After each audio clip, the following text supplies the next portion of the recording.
What's up, YouTube? Hey, it's Thursday, and I hope you guys have been enjoying the fishing tackle discussion videos I've been posting every night this week. If you haven't had a chance to check them out, I'll leave links down in the description to them. Tonight I'm going to talk about something I think you guys are really going to get a kick out of, and that's a do-it-yourself swim jig that you can easily make at home, and in my opinion, will outfish any store-bought pre-made swim jig on the market. So let's get to it. Alright guys, so I'll tell you a little history about this particular swim jig that we make. Okay, from what I've learned, it originated in my own backyard in the Florida Everglades. Now the reason being is we have miles and miles and miles of canal systems in South Florida, and they're mostly lined with lily pads down the bank.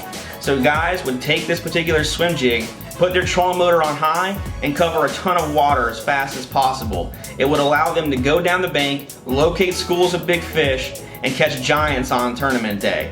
So when I rig this, I use 65-pound Sufix 832. Now, I'd say 90% of my setups that you'll see me use are gonna be braid, and that's just because I'm a product of a Florida fisherman. We're always fishing thick vegetation, so we're gonna need heavy line to get these big fish out of the thick grass. So my preference is Sufix 832. In order to save time on this video, I've already rigged it with a bobber stop. Now I'm gonna have a zoom in of this setup so you'll be able to better see it, so just bear with me.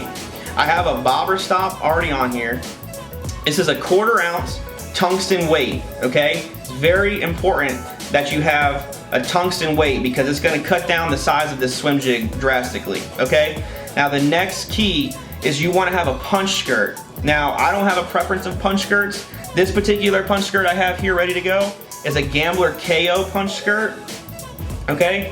But any punch skirt you guys like, guys, will do. There's a whole bunch of different companies that make great colors, that all types of different designs. So this is a Gambler KO punch skirt. You slide that down the line, okay? The next thing you want to do is take a 6/0 extra wide gap Gamakatsu hook, and then I tie a Palomar knot. For the sake of saving time in this video, I'm gonna fast forward through me tying this knot, but you guys know how to tie a Palomar knot. Okay, so I have my knot tied. I'm gonna come and I'm gonna cut the tag in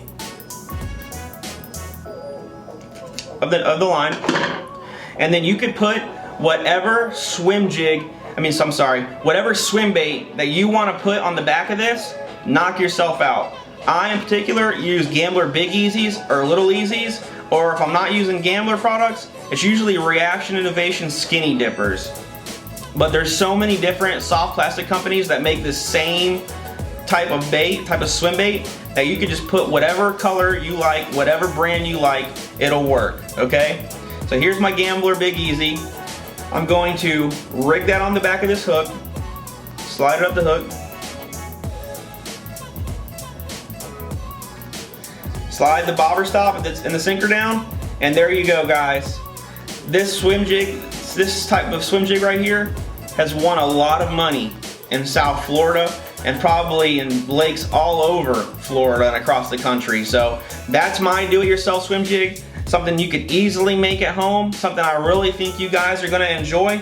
Tomorrow we'll talk about store-bought swim jigs before we hit the weekend. I hope you all have a good day on the water on Saturday and Sunday. And if you haven't yet, subscribe to my channel, leave a comment down below, let me know who makes your favorite swim jig, and we'll see you guys Friday.